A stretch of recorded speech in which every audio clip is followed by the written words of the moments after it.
दोस्तों, स्वागत है आपका और एक नए वीडियो में और एक नए टॉपिक के साथ। पाकिस्तान शॉक्ड, प्राण प्रतिष्ठा के एक ही दिन बाद भारत ने रच दिया इतिहास। तो ये तो इतिहास रचा है तो हर बार रचेगा पाकिस्तानियों। डेली भारत कुछ ना कुछ नया करेगा, टेंशन मत लो आप। ठीक है, आप अपने देश की देख लो। लेकिन चलो दोस्तों, पहले वीडियो स्टार्ट करते हैं। आशा करेंगे पसंद आएगा, पसंद आए तो लाइक और शेयर जरूर से कर दीजिएगा। और चैनल पर पहली बार आया, सब्सक्राइब नहीं किया तो सब्सक्राइब जरूर से कर दीजिए। चलिए स्टार्ट।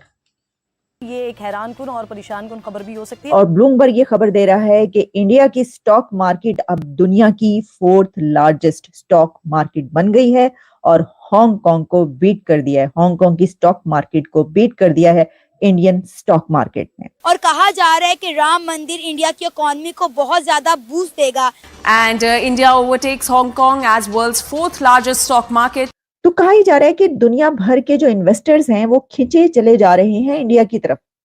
बहुत सारे लोग ये कह रहे हैं कि मोहम्मद बिन कासिम से लेके गजनवी तक और बाबर से लेके औरंगजेब तक बहुत सारे लोग आए और उन्होंने जो है वो एक और जमाना था, लेकिन अब एक नया जमाना आ गया 500 साल बाद। अब याद रखिएगा कि हांगकांग की स्टॉक मार्केट एक बड़ी स्टॉक मार्केट कहलाती है, उसको बीट करना कोई इतना आसान काम नहीं है। किरण देखें, एक बात तो आपको तय करनी है, वो ये है कि क्या आप मडलिंग थ्रू, यानी कि कभी इससे पैसे मांग लिए, कभी आईएमएफ के पास चले गए, कभी सऊदी अरेबिया से रिक्वेस्ट कर ली, कभी चाइना से पैसे ले लिए। उन्होंने कहा कि यू मार्क द 22 जनवरी 2024 को इस लैंडमार्क डे, इस न्यू बिगिनिंग। तुर्खम बॉर्डर पर तिजारती सरगर्मियां बदस्तूर मुअत्तल। सारे का सारा भारत जो है वो नरेंद्र मोदी के साथ खड़ा हो गया। पहले डेवलपमेंट इकोनॉमी की और अब मजहब को वो जो है वो लेके आए हैं, जिसको बहुत सारे लोग एक्सेप्ट कर रहे हैं। लेकिन ना हम जो बात करते हैं कि इंडिया 3rd लार्जेस्ट इकोनॉमी बनने की तरफ गामजन है, तो वो जो स्टेप्स हैं उनमें ये एक बड़ा स्टेप है।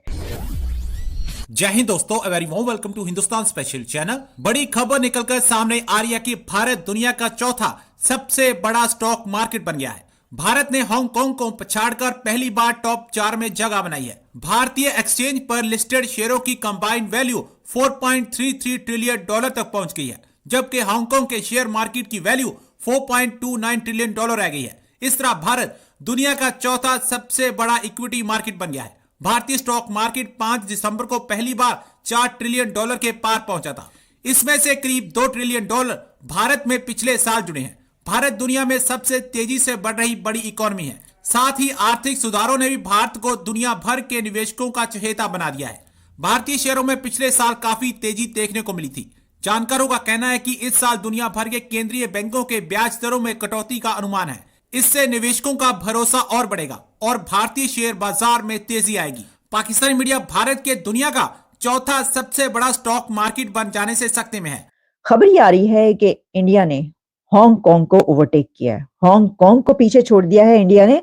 और ब्लूमबर्ग ये खबर दे रहा है कि इंडिया की स्टॉक मार्केट अब दुनिया की 4th लार्जेस्ट स्टॉक मार्केट बन गई है और हांगकांग को बीट कर दिया है। हांगकांग की स्टॉक मार्केट को बीट कर दिया है इंडियन स्टॉक मार्केट ने।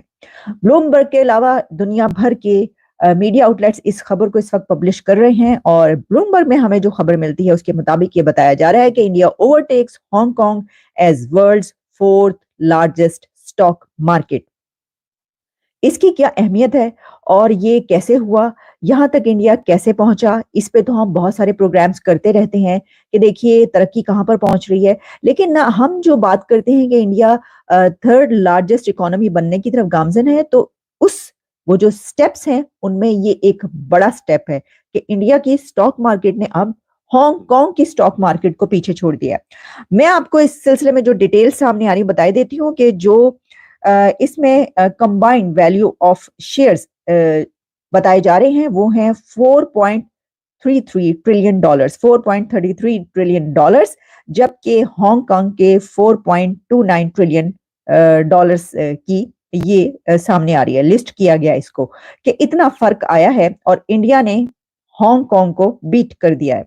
अब याद रखिएगा कि हांगकांग की स्टॉक मार्केट एक बड़ी स्टॉक मार्केट कहलाती है, उसको बीट करना कोई इतना आसान काम नहीं है कि आप ये कहें कि ये एक बड़ी खबर है। और जैसे मैंने कहा कि ये वही स्टेप्स हैं कि जो लिए जा रहे हैं। जैसे कि आप जानते हैं कि जब डावोस में वो मीटिंग हुई अभी, तो वहां पर दुनिया भर के इन्वेस्टमेंट्स मौजूद थे। तो कहा ही जा रहा है कि दुनिया भर के जो इन्वेस्टर्स हैं वो खिंचे चले जा रहे हैं इंडिया की तरफ, और वो वहां पर इन्वेस्टमेंट करना चाहते हैं।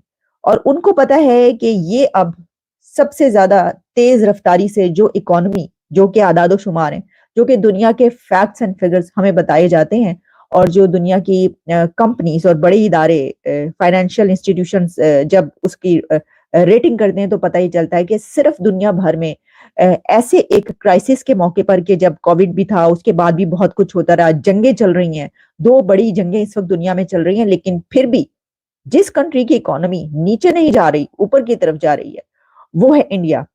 बहुत सारे लोग ये कह रहे हैं कि मोहम्मद बिन कासिम से लेके गजनवी तक और बाबर से लेके औरंगजेब तक बहुत सारे लोग आए और उन्होंने जो है वो एक और जमाना था, लेकिन अब एक नया जमाना आ गया 500 साल बाद।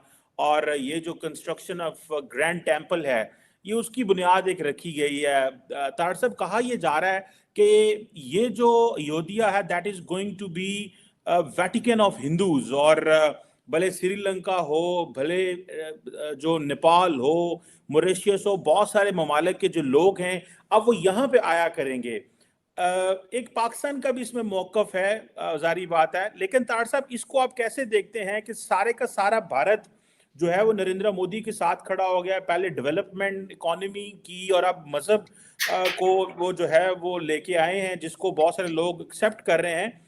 आपका इस पे क्या कमेंट्स हैं? How do you see this sir?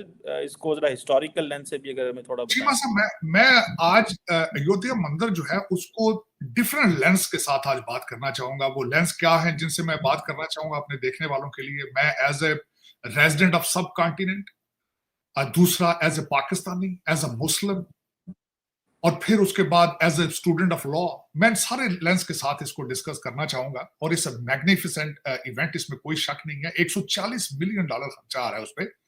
और उस बल्कि इस पे बात करने से पहले मैं मोदी साहब ने जो वहां पे इस सेरेमनी का ओपनिंग जो चीजें थी, उस पे उनकी स्पीच बड़ी सुनने वाली थी। उन्होंने कहा this is not an opening of a mandir, this is the beginning of a new era. उन्होंने कहा कि यू मार्क द 22 जनवरी 2024 को इस लैंडमार्क डे, इस न्यू बिगिनिंग।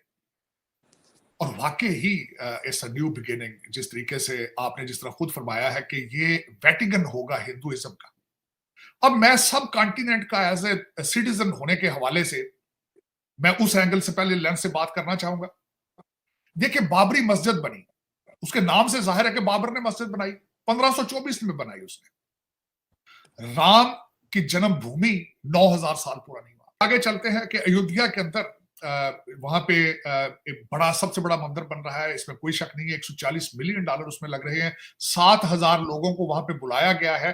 3 लाख से 5 लाख लोग उस सेरेमनी के अंदर हैं मौजूद, और वहां पे 1 लाख यात्री पर महीने के वहां पे आया करेंगे।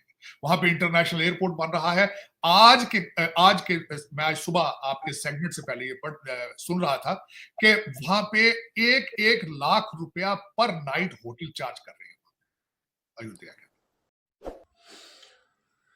थैंक यू दोस्तों, वीडियो को यहाँ तक देखने के लिए। और राम मंदिर है, इंडियन इकोनॉमी को तो बूस्ट देगा ही देगा। खास करके यूपी के लिए तो बहुत ही बढ़िया है, क्योंकि अभी वहाँ पे क्या है कि अभी इतने सारे राम भक्त वहाँ पे जाएंगे, तो वहाँ पे जैसे कि हम यहाँ से गुजरात से वहाँ पे जाएंगे, तो हमारे लिए तो ये रास्ता लंबा है, करीबन 1100 किलोमीटर होता है यूपी गुजरात से, जहाँ से हम रहते हैं वहीं से मैं बात कर रहा हूँ। तो वहाँ पे जाएंगे तो ऐसा तो नहीं एक दिन में जाके आ जाए।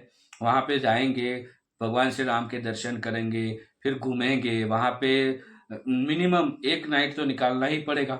रीजन यही है कि लंबा रास्ता है तो आराम भी करना पड़ता है, तो होटल बुक करवाएंगे, ठीक है। तो उसके कमरा एक बुक करवाएंगे होटल में, तो वहाँ पे हम पैसा देंगे। वहाँ पे हम जाएंगे तो ऐसा तो नहीं खाना यहाँ से लेके देंगे, वहाँ ही खाना पड़ेगा, तो खाना में खर्चा होगा।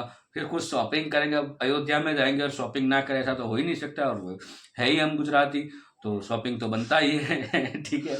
तो ये हम वहाँ पे खर्चा करेंगे। उसके अलावा दोस्तों अब ये जो है भगवान श्री राम मंदिर, अब ये पूरा का पूरा बात जो है इंटरनेशनली हो चुका है, क्योंकि हमारे बहुत सारे कंट्री में हमारे भारतीय भी रहते हैं, तो सब जगह पे हमारी ये बात फैलने ही वाली है। और सारे कंट्री ने उसका मतलब नोंद ली है। बिल्कुल। अब जो भी विदेशी लोग इंडिया में घूमने आए ना, तो उसका जो मैनिफेस्टो होगा, उस मैनिफेस्टो में एक अयोध्या होगा ही होगा। हाँ। तो ठीक है, तो इस हिसाब से इकोनॉमी बूस्ट होगी, और यूपी के लिए तो अच्छी बात है। महाराष्ट्र के बाद अब ये फर्स्ट नंबर पे यूपी गवर्नमेंट इकोनॉमी का हाँ, और ये सब के बाद एक और न्यूज मतलब यही आई है कि हमारे स्टॉक मार्केट में भी उछाल आ गया और हांगकांग को पीछे छोड़ दिया है। इतना बड़ा फंक्शन था भाई, दिवाली था, तो स्टॉक मार्केट का तो बनता है भाई। बाकी दोस्तों वीडियो कैसी लगी आपको, ये आप हमें कमेंट में लिखकर बताइए। फिलहाल हम आपसे विदाई ले रहे हैं, मिलेगी और एक नए वीडियो में आपके साथ। टिल देन, जय हिंद, जय भारत।